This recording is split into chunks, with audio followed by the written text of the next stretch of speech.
Cavaillon. Cavaillon, voilà un nom qui fleure bon la Provence.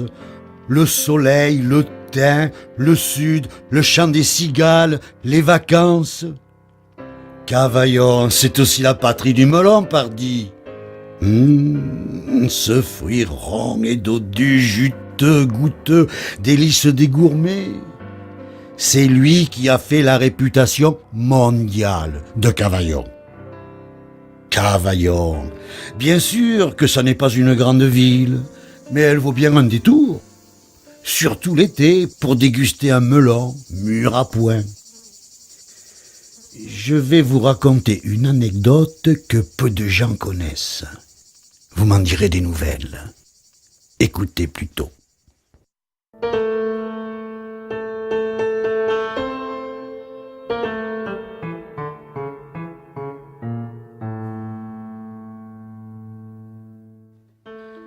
En ce temps-là, en l'an de grâce 1864, notre bonne vieille ville de Cavaillon possédait sa bibliothèque municipale.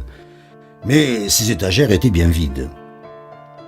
À l'époque, déjà, les finances publiques n'étaient guère florissantes.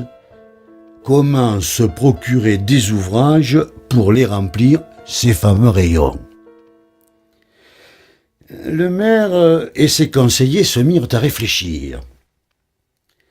Vint alors à l'esprit du bibliothécaire une idée lumineuse.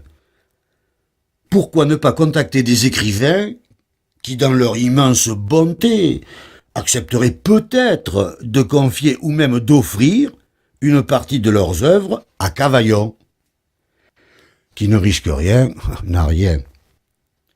Sitôt dit, sitôt fait. C'est ainsi qu'en août 1864, arriva à Cavaillon une réponse qui surprit et ravit le brave bibliothécaire.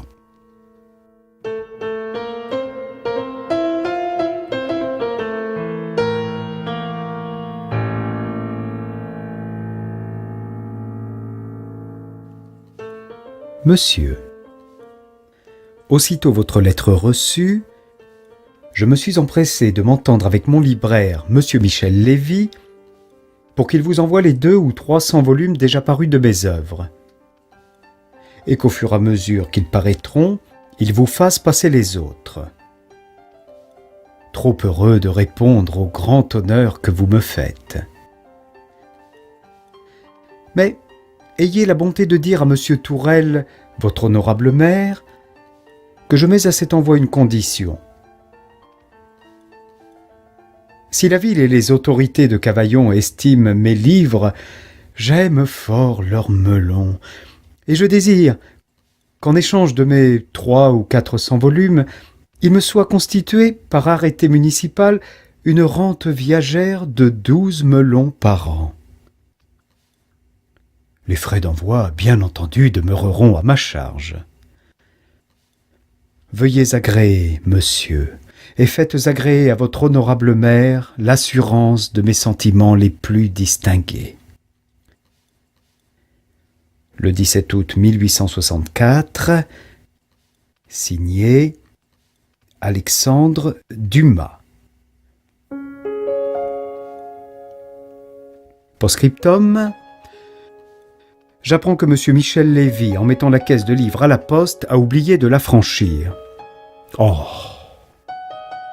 Veuillez me faire savoir le prix qui a été payé afin de vous rembourser.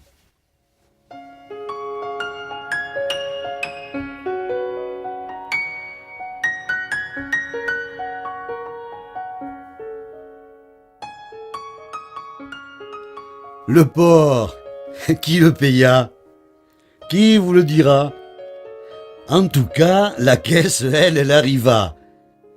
Et Dumas, ses 12 melons par an, il les toucha et les dégusta jusqu'à son trépas.